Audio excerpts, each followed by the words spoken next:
webinar with Tonny Nowshin. I'm very happy that she is here and that you are here. And it's part of our webinar series, Wir bilden Zukunft, because currently we cannot flood the streets with our protests due to the coronavirus. So we're educating ourselves and getting stronger in the meantime. My name is Nisha. I do Fridays for Future in Stuttgart, and I'm moderating today with she is here and that you are here. Emily. And it's part of our webinar series, Wir bilden Zukunft. Oh my God. Because Sorry. currently we cannot flood the streets without... Sorry. Hi, I'm Emily. I'm doing the moderation together with Nisha. I'm striking in Verden and Hamburg, and I've been striking for more than a year now. And I'm very happy to be here today. Yay. All right. And our guest, hi, welcome, Tonny Nowshin. She's a climate justice and degrowth activist from Bangladesh. And along with many other Bangladeshis, she has been mobilizing to save the world's largest mangrove forest, the Sundarbans. And she's an international development professional and works for a German NGO. And Tonny will give us a presentation for about 25 to 30 minutes. And after that, we can ask questions. So please ask all your questions either in Zoom in the Q&A function or on the YouTube live chat. And you can ask your questions either in English or in German. Both is fine. We can translate them. So just, go ahead, pose all your questions so we can discuss them after the input. Yeah, thanks again that you are here. And let's jump right into the presentation with Tonny. Thank you, Nisha. Thank you, Emily, for having me here. Okay. Then start.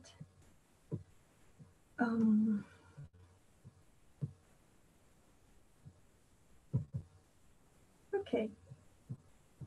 So you can all see my screen, right? I have a presentation.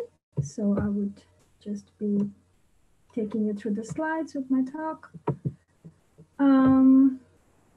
Yes, hello, everyone. So today we start by talking about the basics of climate justice. And when I was proposing this name, Climate Justice 101, one of my friends were asking, why is it 101? And for me, it's like in universities when we were taking the basic courses, it's always started like economics 101, microeconomics 101, microeconomics 102. That really means that we start the very basic or core of the concept. So today I want to share with you, like after this webinar, hopefully we would have an understanding of why climate justice, the concept of climate justice is core to the climate movement. We also would try to get a systemic view of the climate crisis. And we would also get an idea of this whole, why is it important to have a cross-sectional solidarity and global networking through in the climate movement. So to begin with, what is climate justice? So I always like this because whenever I ask people what is climate justice, many of us, we have always used the slogan of what do we want? Climate justice. When do we want it now? But when we talk about what it really means, we are not sure what it really means. So that's when so is it like a really strong slogan, climate justice? Is it like a very abstract concept? Or is it sometimes also often we think, oh, there are some people who are in need, who are in a bad situation, and we need to save them, we need to protect them. So what is the idea really? So the core concept of climate justice is that people who are least responsible for the climate crisis are suffering the most from its impact, both within countries and also between countries. So we want to elaborate this idea with the next few slides. So we all know, if none of us are climate deniers, then I think we agree that the main reasons for climate change are different greenhouse gases. And one of those gases, for this slide, I symbolically took carbon dioxide, but we also know there are many nitrous oxide and a few other gases that are responsible. And what are the sources of these gases? Mostly is we see traffic, of course, a lot of vehicles, emissions from factories. We get carbon emissions. We get from industrialized big electricity production, coal power plants. We also have fossil fuel extraction, and fossil fuel itself is a big source of carbon emissions. And also, of course, one of the biggest is this animal industry, the farming. And then if you look into historically, the countries that have been responsible for carbon emissions. So this map, what this map does is it takes the world map and it bloats or increases the size of the countries that have a higher emission historically, so over the last 300, 400 years. Yeah, so I took this map from this image from carbonmap.org, and they use the data from WRI. And so the next map shows us the people, where are the people living who are most at risk from the climate change impacts. This is also similar. They have bloated the parts where there would be a lot of people who would be exposed to climate change impacts. And the other parts also, due to this bloating, shrunk. But this is an idea. So when we look into these two maps back to back, we kind of get an idea of the unfairness of this whole concept or this situation. This is also another map that just shows what is the per capita meat consumption. The darkest ones have higher meat consumption. The lighter countries have lower. And also here, we also get an idea there are only a few countries that have a very high meat consumption rate per capita. This map, again, this is another concept that shows how the agricultural yield would change over from 2010 to 2050 over this next several years due to climate change. So the red ones are the countries who will suffer, their agricultural yield would go down. And there are also some countries whose agricultural yield would actually go up. Those are in green. This is also in a brief, like in one look, to have an idea how this fact is going to be very different, especially for the countries in sub-Saharan Africa, in South Asia. Their agricultural production is going to suffer heavily, so people are really won't be able to have even enough food to eat and survive. So then, having this understanding of how this impacts is distributed differently, and the responsibility of these impacts is distributed differently. Now we then look quickly to the core concept of this. So then climate justice is derived from two other core concepts of, so it's based on the concept of environmental and social justice, and it takes the human rights approach.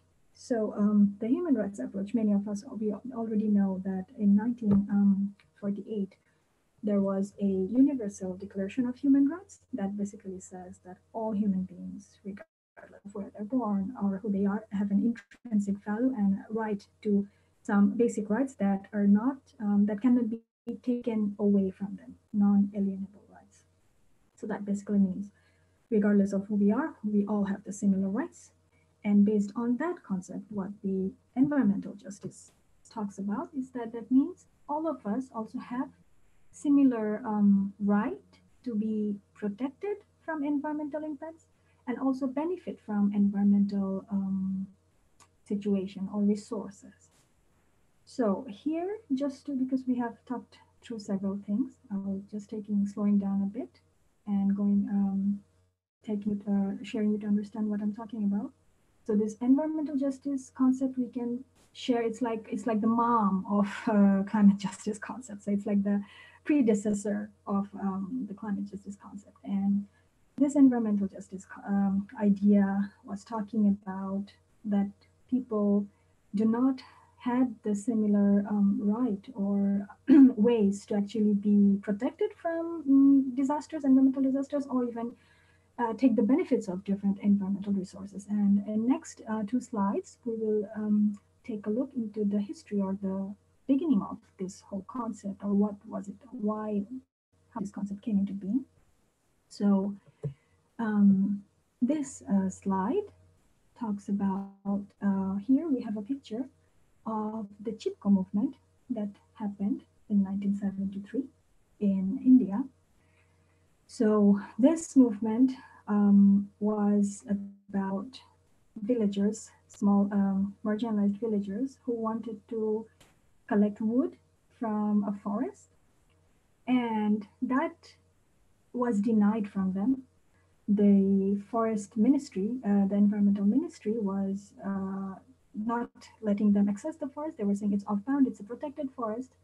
But what they were doing is they were allowing big corporate company, they were leasing the forest out to these big corporates who could come in. They were making different kind of sports good, and they would cut trees and extract large amount of lumber and woods from this forest. But small villagers wouldn't be allowed to collect woods to make their own instruments for agricultural reasons or household reasons. And then, as a protest, when this big companies were coming to extract trees, the villagers went and attached themselves to the trees, and they were saying, "We will not." For them, it's also because they're interdependent to the forest, right? So for them, it's also part of their livelihoods. And this is also one of the earlier non-violence protests, like a civil disobedience, where they were using their body to non-violently to protect their forests, their livelihoods. And women were also in the forefront of this movement. And this also, of course, continued. This is one of the historical big movements, and which is many times cited. And there's a lot of lessons to be learned, and it was a successful movement. Then afterwards, they stopped extracting the forest, and the villagers had a right to extract. So here we see that people coming and demanding that they have the equal rights as any other big corporates to benefit, but also at the same time, the rights are more equally distributed. It's not only for profit.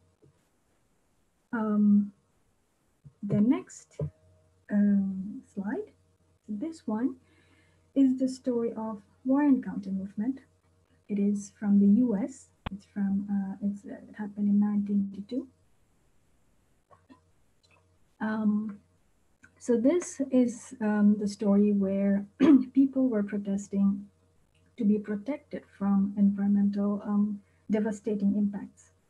This was a predominantly African American community, and there was a big, huge amount of contaminated soil that the state government wanted to dump in their area.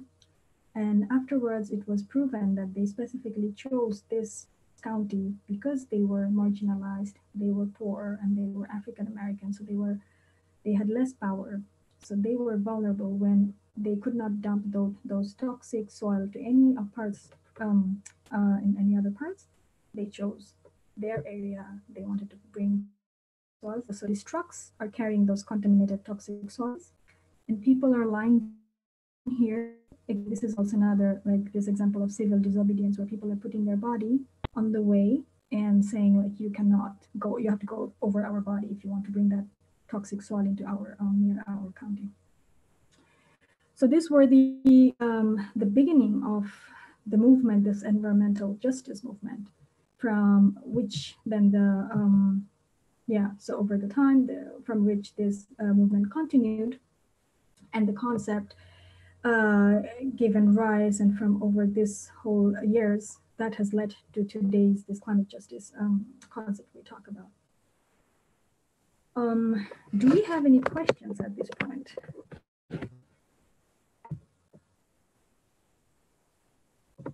Okay. So far, no. Okay. I remember I had another slide here that looks into the historical, I don't know why is it not, yeah. Do you see it now? This slide, yes. So, yeah.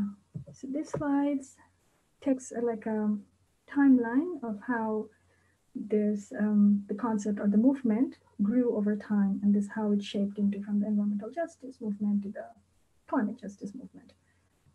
These are just some important dates and points and big events or these conferences that happened. The original story is, of course, much more colorful, much more filled with a lot of struggle and fight. Yeah. So, so now we talk about how or why So what is the systemic view of the climate crisis, or why, I mean, many of us thinks that climate crisis is a culmination of colonial exploitation? And why do we believe that, or how? What is the reason of saying that? So we see here is a, of course, like a historical accumulation, this history of carbon emission. And then we also have a certain world order that was established through process of colonization. And what we believe is that through that process, we have come to this point where certain countries in the world have this certain lifestyle that requires this huge carbon emission, and then that externalizes its cost, and is basically fundamentally is built on all the other smaller parts. Okay, I maybe explain it a bit more. So we all know kind of this how a lot of the wealth that is accumulated in the US and also in Europe and different early colonizers, that was at the cost of colonizing, taking bodies, slaves from Africa, take minerals from South America, and then going into the markets of Asia and India, going in there and taking over the markets. So this accumulation over the years has allowed to create this hierarchy in the world where we see everyone is embedded in one global system, and there is a relationship. And that relationship means we also have a center of the world where something, when it happens, is more important to the parts of the world, other parts of the world where things are less important. It starts from, depending on a person's important just as a citizen. Like for the most example is, we can imagine as a US citizen, a person has more power just to go around in the world, safety, security, than a citizen of Bangladesh. Just these simple things, from that imagination, you can realize how this hierarchy works.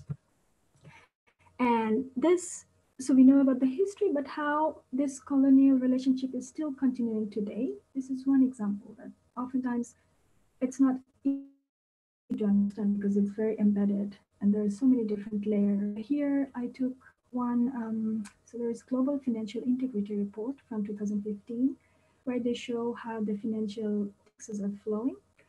And what their report actually shows, that today the aid that goes into Africa, you would hear, many times you would hear like, yeah, so there's so much money that are being given out, so much aid is going, but it's still, they're not developing the countries in Africa, the countries in South Asia or in Latin America, they're not really developing, even though we're giving so much money. But the reality is, for each amount, for each dollar of aid that goes into Africa, there is a net outflow of $24 through interest payments on debt, that the loans that these countries take.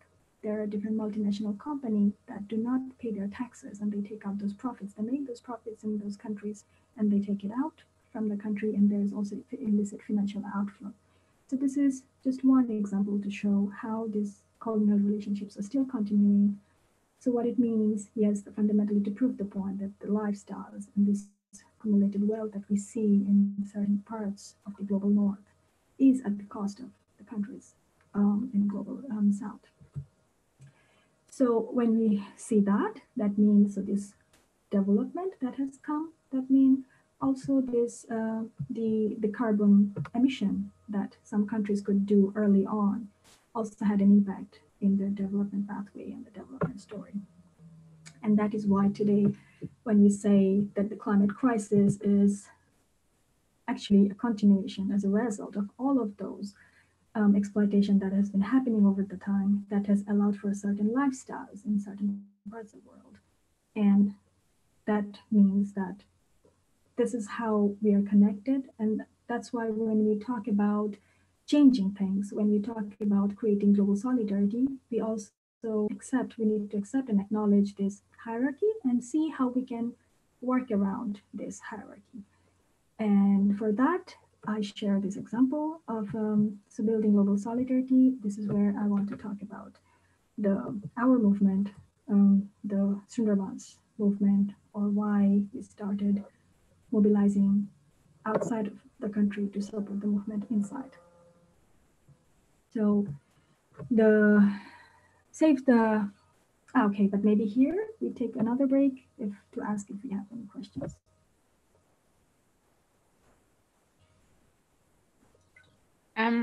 I think so far there aren't any questions because it's very understandable, but Okay. it would be very cool if you could just go on with the movement. Okay. So yeah. So here,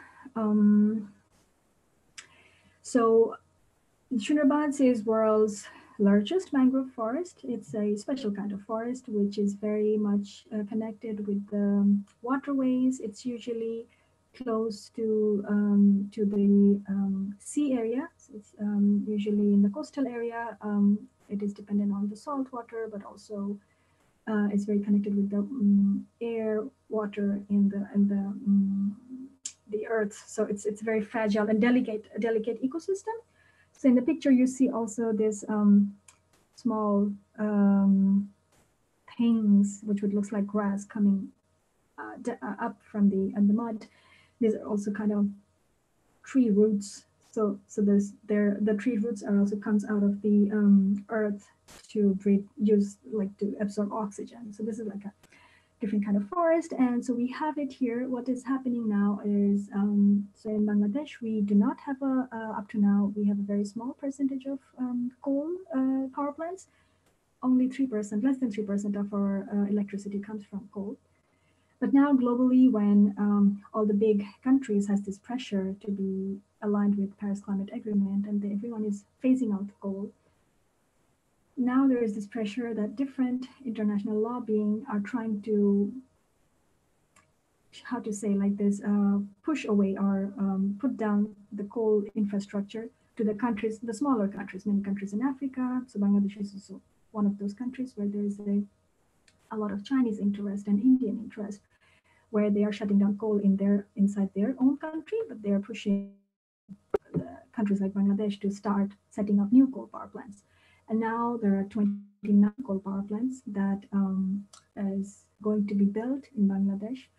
And so what's happening now, one big power plant is Rampal that was proposed in 2011 to be built near this forest.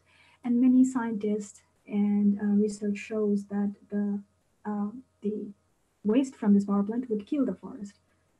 So then the civil society inside Bangladesh started protesting. They said, we have alternatives to power. We can have electricity from different sources, but we cannot, if Sundarbans dies, we cannot have another Sundarbans. That was basically it. So then people started coming together. There was a huge mobilization. There have been, so this picture shows a big mobilization close to the forest, to the city of it closes the city to the forest. And on the right side, you see also a poster of the movement, where you see they painted people, the tiger, the dolphins, fish, all coming together to the forest and resist. But what happened is afterwards, the government, of course, became oppressive. They were not willing to listen to people. So then at that point, it was in 2016, 17, there were many of us Bangladeshis who lives abroad, and then we were thinking, what can we do to support this movement? And what we realized is, so this is the picture of the police beating up the activists. What we decided, we identified there are upstream actors who are financing this project or who are involved. You would see here also Fischner is a German company who are providing engineering support to this Rampal power plant. We also see this Deutsche Bank is also a financier indirectly through Exim India. And what we have been trying to do is mobilize internationally and create pressure on all of these different upstream actors and to take away support and financing from Rampal power plant to protect the forest. So up to now, last year, so in 2019, we went to the UNESCO World Heritage Committee, because Sundarbans is also a World Heritage site, where we were able to create some pressure on the government through our lobbying, through these international bodies. And we have been already mobilizing So now this year, we also want to keep mobilizing and do our activism targeting these different companies so we can take care of their pressure.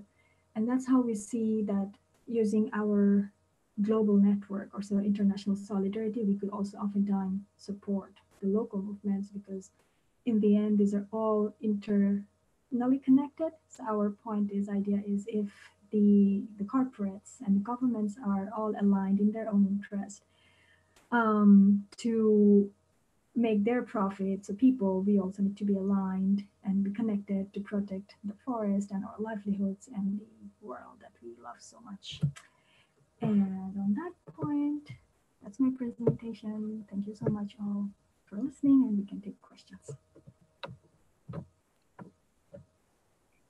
Okay, thank you, Tonny. It was very, very interesting, especially with the cards, or with the maps, basically.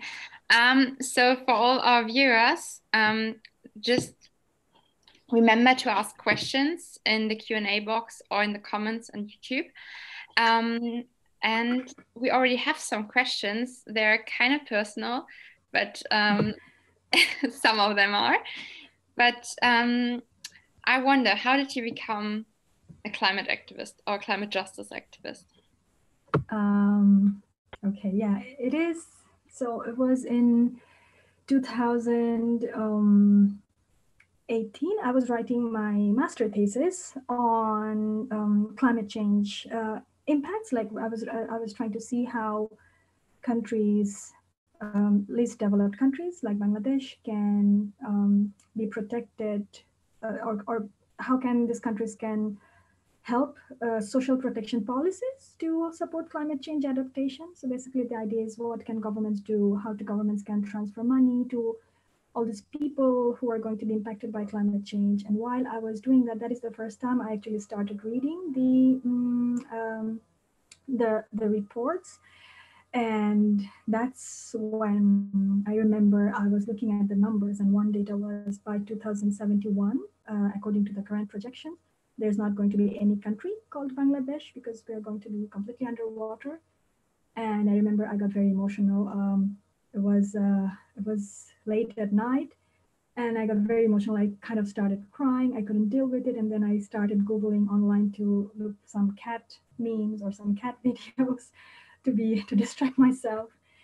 And afterwards, I was thinking that climate change adaptation is not enough. We cannot keep living the way we are living. We cannot be emitting gases and carbons, and we cannot go and tell all these farmers in Bangladesh like, hey, all you have to do is just learn to plant some vegetables on floating bamboo sheets or something. So I was like, this is so unfair. And yeah, I think that's when I really started mobilizing as a climate activist, or also with degrowth. That was the point when I was like, no, we need to fundamentally shift. We have to do more work on mitigation and change at the source the reasons instead of, I mean, we need both. Of course, we need both, but yeah, that is kind of how I really got into the climate movement. Thanks for that insight. I'm always so interested how people actually become active, because I mean, that's what we're trying to mobilize people, right? And so I always think it's so good to hear how people get the nudge to actually start. Another question is that what I always ask myself, currently climate activism is still seen as mostly environmental issue, and we're always the environmentalists and yeah. So the question is how can we actually make it more clear that the climate crisis is actually a human rights crisis, and it's about humans not only but also and a lot, and that also that's linked to colonialism and other major issues.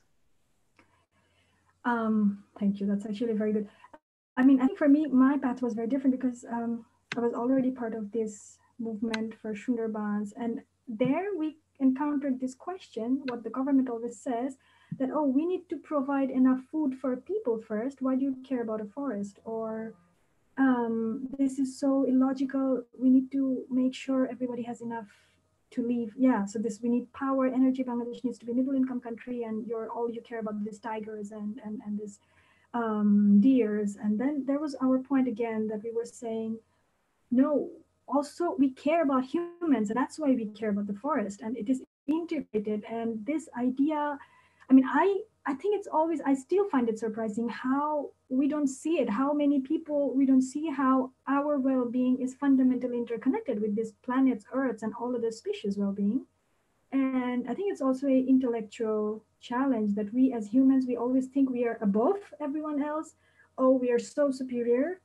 But then at the end, the joke is on us, like, haha, you're so superior, but you dumb, you're killing yourself, you're creating a situation. Like now we see with this corona crisis, just in 7-10 days, the nature has this amazing healing ability, right? The animals, they're coming back, but then it's in the end, so even if we don't exist, this whole nature would probably exist. It would find a way, but then in the end, we are threatening ourselves by our way of living. And I think that is more important. We need to come bring home this idea that we cannot be above, outside of this nature. And I think that is also at the center of the crisis we face. Our economics, our thoughts, we don't acknowledge enough this interconnectedness, and which is actually very dumb, but we think that's smart. Thank you so much. And you already mentioned it. At the moment, we all cannot go outside because of the Corona crisis. And we as Fridays for Future Germany started our webinars. But what would you recommend people who want to start fighting for climate justice right now, maybe directly after this webinar? What can they do, and how can we all continue fighting for climate justice now? Oh, it is a difficult question, because I was also thinking, how do we, now that we have to stay home? But I think it's always good to learn more about the different struggles that are happening all around the world, even before and get inspiration from there. So before, as I was sharing also in my presentation, that this whole climate justice movement has this history, and how the stories of all these marginalized people and these groups. So each year, more than 200 climate justice activists in just only in Latin America gets killed, but it's never as heard, right? It's never, we don't see those news so often. So maybe this is a good time to also learn from all these movements, and it's also in many ways we would see these communities show a different story of leadership. We would see a different kind of collective mobilizing and organizing and supporting, which is very different than our Western way of mobilizing, organizing, and thinking. And I think that this time could be also that, like, while we keep doing our online activism, we could really, when you need to go for a bigger change, sometimes it's important to go deep and learn and read more and take knowledge from everything else that happened before. I think this could be one of those chapters where we start thinking about all these different struggles, all these different communities, and all this different way of living, and really bring back some lessons from there. That could be one good thing, and get motivated from those struggles. Yeah, I think those are thanks. Good advice for keeping up like the work, and also not like clinging to like actionism and doing like being on the street and doing a lot, but actually like maybe planning and learning. And speaking about learning, you already mentioned that we know that you're a degrowth activist too. So I'd be interested in hearing, like, why are you a degrowth activist? What does that actually mean, like roughly? And maybe also touch on the issue of capitalism and what you think about it, if that is compatible with climate justice or not. For me, the degrowth, yeah, this is also sometimes interesting, what I hear sometimes, that you are from Bangladesh, and what do you mean you support degrowth? Because people, a big percentage, so 25% of Bangladeshis are still living below $1 a day, and 80% of Bangladeshis are still living $2.5 a day. So what would these people degrow? How can they reduce consumption, right? And this is absurd. And the point where I say that no, when I support degrowth, that means not all countries will degrow, but we have this tendency of this craziness of growth. But what we often miss that this growth comes at the cost of all those people who are at the bottom. We are all embedded. So again, when we take this systemic view and the understanding of the world, that means that the wealth that gets accumulated in one part, this inequality that we see, are being produced by all of those workers that are working at the bottom, all of the people who are marginalized. So it's important that we reverse this whole crazy accumulation of wealth. For me, that's how degrowth stands. So, and also moving away from this consumption pattern, because now what we constantly see, we need to keep producing things to make money. And when we do it, we take everything from nature and we turn it into materials, we turn it into things, and only then we have this cycle of materials and consumption and money. But it is not consistent with our planet's limit, our Earth's capacity to regenerate. So for me, degrowth means that we come to this sustainable point where we produce and we live respecting our Earth's planetary boundary. And that means we would need a huge number of redistribution. It doesn't mean the people who are not eating enough would eat less, but it means this absurd, obscene excess we have in certain parts. We need to reverse that, we need to change that. And from that point, then exactly, so with capitalism is the problem that we see is what we as humans, this whole society collectively, we produce things, and our main motive in production is profit. But I think more and more it becomes clearer that that is not sustainable and it is wrong, because this huge, so what does this money do in the end? It is really, we have this huge sum of money stored in Swiss banks, but now when we are in a crisis, we cannot support all of our people. But at the same time, also, what do we do with money if we don't have clean air, forest? So this is fundamentally not sustainable. What we need to do then, we need to change our motivation of production. It cannot be only profit, cannot be our motivation. It fundamentally needs to rethink of how we organize and how we distribute our wealth and what we want to achieve collectively also as this whole human civilization. Many of us, we are earning a lot, we are producing a lot, we are not happy. So, and then there are different examples of these countries like Bhutan, where they look at a gross happiness index instead of gross domestic production. Yeah, so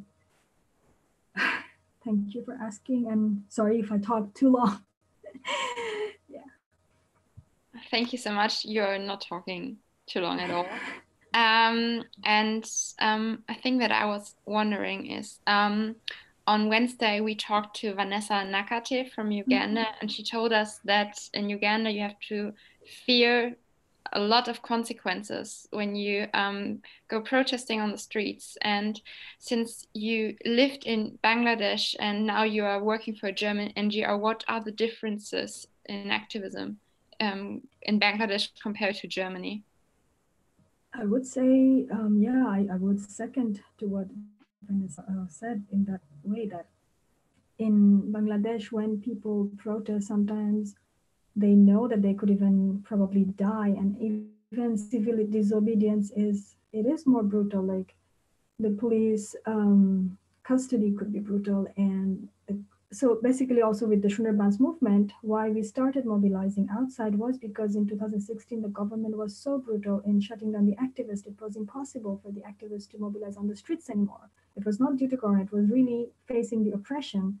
And then we were, as Bangladeshis, we were thinking, oh, we are outside the country, you cannot beat us up here, haha. So we would do whatever we can from here. And so this relative security, right? We know that here there's the state cannot be that oppressive, right? So no matter what different states in global north, how many different organizations or oppressive regimes they support in global north, but within their own state, they would never be as oppressive, right? There is a certain level of human rights, and that's a power, and we can use that, and that's a security. But also at the same time, I think here in Germany, as a person of color, like I'm easy to be told to be identified as a non-German, right? So there, I also think there's also this another difference in vulnerability. Like I also hear from many of my other fellow activists who are not white, that they say they also when going for a civil disobedience, they also are afraid of police brutality differently, right? So there's also this layer in also here between people, how they look and what's their racial profile here in Germany or in many countries, also in US and all these countries. But also, of course, between countries, there's also this difference. Yeah, thanks for this for the overview and like what climate activism means in other countries. Also regarding activism, a person from YouTube asked, how can we pressure our governments and or the big corporations to make changes? So like just overall from your experience, what do you think are the most effective methods? Demonstrations, petitions, presentations, letters? Yeah. I mean, I would say I don't. I mean, I don't think I know so much, but from my understanding, I think it's really a combination of many different things, and it's important that we. I think no one person can change the whole thing alone, or not one tactics will work. It is a range of things, and when we use many different range of, like for example, I can share this example of the we had another case of in Bangladesh Fulbari movement where there was another big coal mining. There was this international company from England who were involved. And there we won. So on the ground, people protested very strongly. There were many, like 80,000 people protested. But also internationally, so in Germany, for example, like for this NGO that I'm working with, Ugewald, they also engaged with the financiers of this project. They went to their office and they did a presentation and they said, hey, you're financing this company, but look, this is what they did. And on the ground, people are protesting. And so their presentation also made a difference that these investors were like, okay, we don't do it. They moved away. And then there were other parts. So I think there are many different parts of the puzzle, and it's important that we connect. And that's why it's important that within the movement, within activists, we all build a network and we attack it from many different parts. And I think only when we can different blocks, we can take away these different blocks, it we can find a success. And that's why I think we need the whole range. We need the whole Extinction Rebellion, many people going on the streets, doing civil disobedience from all of this. We need Fridays for Future, kids from schools saying, oh, we are walking out of school. We need parents saying, oh, we are supporting this. Scientists saying, we don't support you. And then all of these different AGM maybe going into these meetings of annual general meeting and saying, hey, you are this. So we need this whole range. And I guess yeah, I think this is where and persistence role is one thing. When we keep doing it, then only and now I think we all realize it's not so easy because we have been for last year there was this huge mobilization, but we still don't see substantial changes. COP26 was a still a joke. So we are still, but then the main idea is we cannot stop. So I guess we have to keep fighting, we have to connecting, and we have to keep adapting to scenarios, I would say. That's how I understand it. Thank you so much. So to our viewers, you just heard it. We can't stop right now. So feel free to join any movement you'd like to get active. For example, next Friday, we have a great climate strike online again. So feel free to join. And one question, like it's going to be one of the last questions for today, that I often ask myself is, for me, I'm from the global north. My ancestors are from the global north and really had a big influence on the climate crisis. And I often ask myself, how can I, as a person from the global north, give people from the global south a platform to talk about the issues? Because right now we are not as affected as, for example, people in Bangladesh or in Africa. And I think it's very important to give them a platform, but I'm often wondering, how can I do this?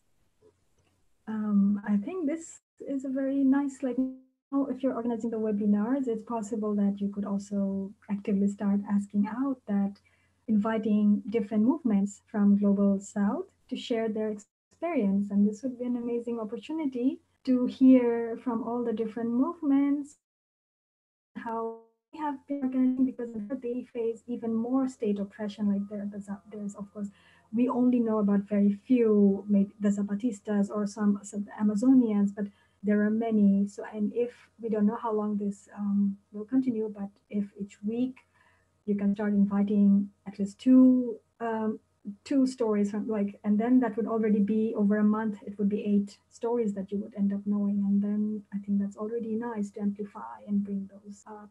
And then yeah, I think that's the beginning. That could be like something easy, solid, and you can start doing already from this week.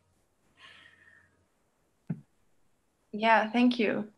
I'm actually like really motivated now to get all the like climate justice topics into my activism even more. Like I already try, but I really want to get out of this drawer that we get put into of like only environmentalists. And so this is great. And I want to ask like the last question for today. We're already at the end of our webinar, unfortunately. But yeah, what are your hopes concerning the climate or climate justice after this corona crisis? Do you see any chances and opportunities in it, or yeah, how could this actually, how could it change after we get through this, or maybe during the corona crisis? And also, you may add anything else that you would like to tell our viewers right now. I think one very good positive or thing I could imagine that we really fundamentally change our way of this as how we pay people, how we compensate all the workers, like we see it coming in more and more, right? All this care, like necessary workers who are underpaid, and all these questions we see how. I like this meme so much that said like, oh, the billionaires pushing their workers to keep working actually shows that who makes their money. Like they're not the ones making their money; it's the workers who are making their money. So I think it would be amazing if we fundamentally change how we pay and who we pay, how much, and then how we take care of each other within so this whole basic universal basic income.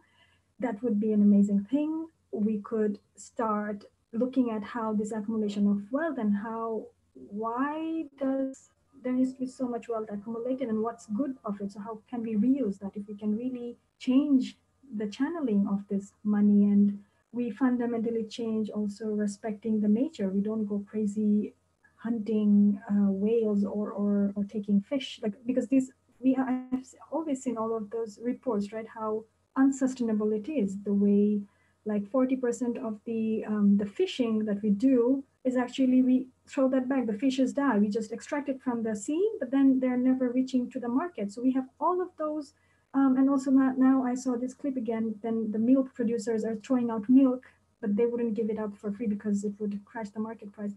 That would be an amazing thing to see, that how we fix within this, after this crisis, we really start changing our way of how this price mechanism, and we really reorganize, because we already produce enough to feed everybody, for everyone.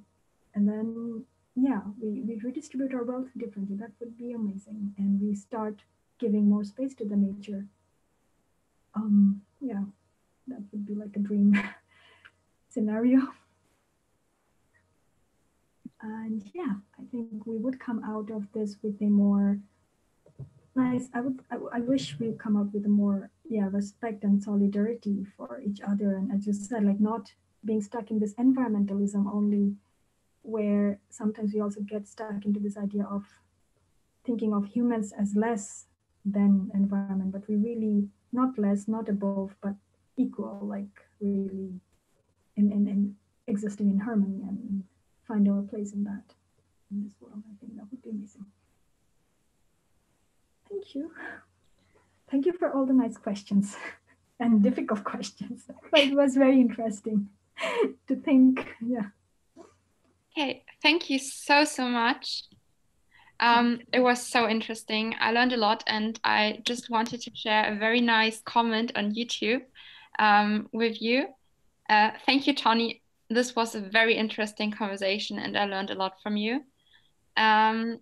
Yeah, thanks for joining. Thank you all for watching. And next week, we are going to have lots of interesting webinars. For example, tomorrow there's going to be one with Simon Zukunft about how to system change, kapitalistischer Wachstumszwang und emanzipatorische Alternativen, and about green capitalism, in both in German, so maybe easier to understand. And please remember to like, subscribe, and the next live stream is also going to be found on YouTube, and you can find all the other webinars on demand. And yeah, thanks again. Thanks, Tonny, for joining today, and see you all next week. Bye. Thank you so much. Bye-bye. Bye.